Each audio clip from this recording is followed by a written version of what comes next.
তাহলে আত্মার মুক্তি সম্পর্কে যে মতভেদগুলো, এটা না, আত্মার মুক্তি সম্পর্কে যে মতভেদগুলো, এটা না কথা তোমার? হ্যাঁ, এটাই মূল কথা। এই হিন্দুরাই ভাবে বলে, মুসলমানরাই বলে, বাউলরাই ভাবে বলে, এই বৈষ্ণবরাই ভাবে বলে, আত্মার মুক্তির তত্ত্বটা কি, এরকম কথাটা তোমার প্রশ্ন। মূল বিষয়টা এরকম। এটা ধরো, তুমি যদি বিদেশ থাকো, আর এখন না ভিডিও কল করা যায়, ভিডিও দেখা যায়, আর ভিডিও যখন ছিল না, তুমি বিদেশ থেকে ফোনে ফোনে একটা মেয়ে বিবাহ করলে, এখন তুমি আসতেছো গ্রাম, আবার দেশে এসে লোকজনকে জিজ্ঞেস করে ওই গ্রামে যাচ্ছ শ্বশুর বাড়ি, এখন শ্বশুরও তোমাকে নেওয়ার জন্য রাস্তায় অপেক্ষা করতেছে। এখন তুমি আইসার প্রথমেই তো বলবে যে ভাই অমুক লোকের বাড়ি যাব, কিভাবে? কিন্তু জিজ্ঞেস তো করছো শ্বশুরই তো রাস্তায় খাড়া রয়েছে তোমার রিসিভ করে আনার জন্য। এখন শ্বশুরকে তো তুমি জিজ্ঞেস করলে যে ভাই অমুক লোকের বাড়ি যাব কোন রাস্তা দিয়ে, হ্যাঁ? তখন শ্বশুর চিন্তা করলো যে এটাই তো আমার জামাই, তখন বললো যে এইভাবে এদিক দিয়ে যাবে। তো শ্বশুরে তুমি ভাই বললে কখন? যখন চেনা নাই। চেনা যদি থাকতো তাহলে তো ভাই বলতে না। তো তোমার এখন কথাটার উত্তর কিন্তু আমি প্রায় দিয়ে দিছি। যারা আত্মাকে চেনে না তারাই আত্মা সম্পর্কে এক একবার এক এক মতভেদ তৈরি করে, আর যারা চিনবে তাদের ভিতরে কোনো মতভেদ থাকবে না। আত্মা শ্বশুর শ্বশুরই, শালা শালা, ঠিক? যার চেনা নাই জানা নাই তাদের ভিতরে গরমিল গুলা বেশি। কথা ক্লিয়ার? গরমিলটা হয় কোন জায়গায়? চেনা না থাকলে। আর চেনা থাকলে গরমিলটা হবে না। কথা ঠিক আছে তো? এখন আত্মা সম্পর্কে তো অনেক বড় বড় বই পুস্তকও বাজারে আছে, কোরআন শরীফেও লেখা আছে, বেদেও লেখা আছে, ইঞ্জিল সকল ধর্মগ্রন্থেই লেখা আছে। এখন অনেক সময় ধরে বলার দরকার নেই, আমি এক কথাতে বলে দিই, ভালো হবে না? এক কথাতে বললে ভালো হবে। আমাদের এই যে মানব দেহ, এই মানব দেহটা কিছু মৌলিক পদার্থ দ্বারা সৃষ্টি। যেমন সারা বিশ্ব 118টা মৌলিক পদার্থ দ্বারা সৃষ্টি। ক্লিয়ার? সারা বিশ্বটা 118টা মৌলিক পদার্থ দ্বারা সৃষ্টি। যা আছে সব, এটাও এটাও এটাও যা আছে 118টা মৌলিক পদার্থের বাইরে না। এখানে যতগুলো বই আছে বাংলা 50টা বর্ণের বাইরে না। 50টা বর্ণ দিয়েই তো শব্দ তৈরি করা হয়েছে, তারপরে বাক্য তৈরি করা হয়েছে, এরপরে বই তৈরি করা হয়েছে। কথা ক্লিয়ার? ফাউন্ডামেন্টাল এলিমেন্ট, একেবারে মৌলিক পদার্থ, মৌলিক সদস্য, মৌলিক উপাদান বাংলার হলো 50 বর্ণ। একার ওকার রসকার দীর্ঘার এই যে কারগুলো পরে আসলো, যুক্ত বর্ণ পরে হইলো, মূল বর্ণ দ্বারাই তো যুক্ত করে তৈরি করা হয়েছে। তদরূপ ইংরেজির 26টা বর্ণ দ্বারাই তো সারা বিশ্ব চলছে। কথা কি বুঝাইতে পারছি? তদ্রূপ সারা বিশ্বের মূল যেমন 118টা মৌলিক পদার্থ, তেমন মানব দেহের মূলও 118টা মৌলিক পদার্থ। 118টার মূল আবার আদি পঞ্চভূত। আদি পঞ্চভূত বাংলায় যদি আমরা বলি আগুন, জল, মাটি, বাতাস, অলম। আর সংস্কৃতে যদি বলি, সংস্কৃত ভাষায় যদি বলি ক্ষিতি, অপ্তেজ, মরুদ, বম। ফার্সি ভাষায় যদি বলি আবাতস, খাকবাত।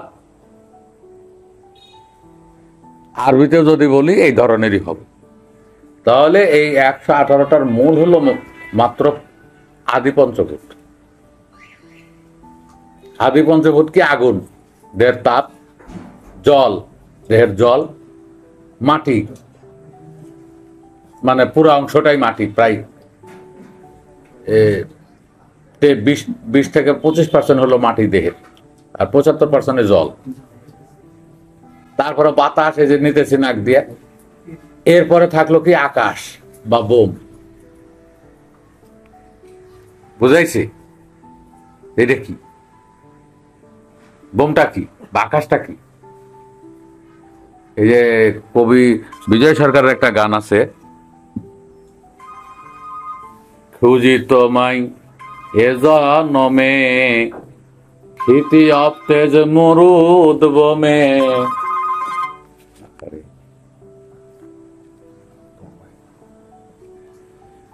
খুঁজিয়া খুঁজিয়া তোমায়, কত ধরছি তো ফোন, খুঁজিয়া খুঁজিয়া তোমায় পেলাম না।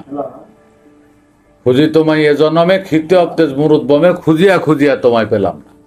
তা আমরা তো বললাম যে আগুন, জল, মাটি, বাতাস আমরা তো চারটে চেনাই দিলাম, বোমটা তো চেনাইলাম না, বা আকাশটা তো চেনাইলাম না। এই আকাশ বা বোম, ক্ষিতি অপ্তেজ মুরুদ বোম, আগুন, জল, মাটি, বাতাস, আকাশ, এই আকাশ বা বোমটাই হলো বিদ্যুৎ। কি বিদ্যুৎ? ইলেকট্রিসিটি, কারেন্ট, তড়িৎ, বুঝাইছে? আরবি বলে বার্ক, আরবি বলে বারকুন। এই বিদ্যুৎটা হলো জীবদের আত্মা, সকল জীবের আত্মা। বিদ্যুৎ না থাকলে কোনো জীব বাঁচবে না। এটা আমার গবেষণার ফসল। আমাদের গবেষণায় আমরা এখন পর্যন্ত পেয়েছি যে জীবদের বিদ্যুৎ শক্তিটা হলো জীবের আত্মা। এই যে ফ্যান ঘুরতেছে, এই যে এটাও চলতেছে বিদ্যুতে, এটাও চলতেছে বিদ্যুতে, যা আছে আমাদের কাছে সবই বিদ্যুতে চলতেছে। বিদ্যুৎ এমন একটা শক্তি, বিদ্যুৎ দুই প্রকার, একটা স্থল বিদ্যুৎ, একটা স্থির বিদ্যুৎ। স্থল বিদ্যুৎ এই যে বর্তনের ভিতর দিয়ে বা তারের ভিতর দিয়ে যাচ্ছে, আর স্থির বিদ্যুৎ সব জায়গায়। এখনো বিদ্যুৎ উৎপন্ন হলো, এখনো বিদ্যুৎ উৎপন্ন হলো, এখনো বিদ্যুৎ উৎপন্ন হচ্ছে। তাহলে আত্মা এমন একটা চিজ বা এমন একটা বস্তু যা দেহের বাইরে এবং ভিতরে সর্বত্র সমানভাবে বিরাজিত। দেহের ভিতরে আছে চল বিদ্যুৎ, বাইরে আছে স্থির বিদ্যুৎ, বোঝা যায়? আলুর ভিতরে আছে 20 ভোল্ট বিদ্যুৎ, এই যে আমরা যে আলু খাই তরকারি। আর মানুষের শরীরে আছে 4.5 ভোল্ট বিদ্যুৎ। 4.5 ভোল্টেজের যে কোনো যন্ত্রই চলবে, লাইট জ্বালানো যাবে, রেডিও বাজানো যাবে, মানে ছবি দেখা যাবে মানুষের বিদ্যুৎ দিয়ে, বুঝাইছি? এখন যে কোনো কারণে বিদ্যুতের উৎপাদন বন্ধ করে দিলে মানুষ মারা যাবে। গলা চাপে ধরুক, শ্বাস যাবে না, শ্বাস না গেলে রক্ত চলাচল করবে না, রক্ত চলাচল না করলে ঘর্ষণ হবে না, বিদ্যুৎ উৎপন্ন হবে না, মানুষ মারা যাবে। গলা কেটে দিক, রক্ত সব চল বাড়া যাবে, বা যে কোনো শরীরে যে কোনো অংশ কেটে দিলে রক্ত সব বের হয়ে পড়ে যাবে, রক্তের কণিকার আর ঘর্ষণ হবে না, বিদ্যুৎ উৎপন্ন হবে না, মানুষ মারা যাবে। বিষ খাওয়াই দিলে কি হবে? বিষ রক্তকে জমাট করে দেয়। বিষ কিন্তু খাওয়ার পরে কামড়ও দেয় না, আবার কোনো জায়গায় বড় আঘাতও করে না, কি রক্তটাকে জমাট বাঁধে। রক্ত জমাট বাঁধলে রক্ত সঞ্চালন আর হবে না, মানুষ মারা যাবে।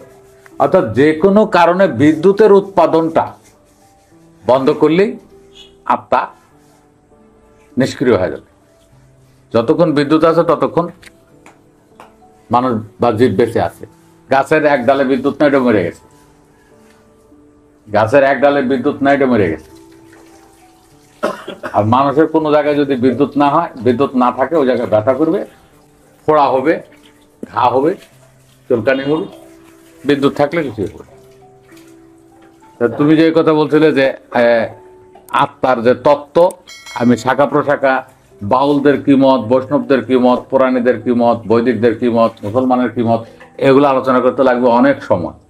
আমি সংক্ষেপে খালি মূলটাই বলে দিলাম যে জীবদের বিদ্যুৎকে আত্মা বলা হয়, আর এই যে কোনো কারণে বিদ্যুৎ উৎপাদন বন্ধ করে দিলে জীব মারা যায়।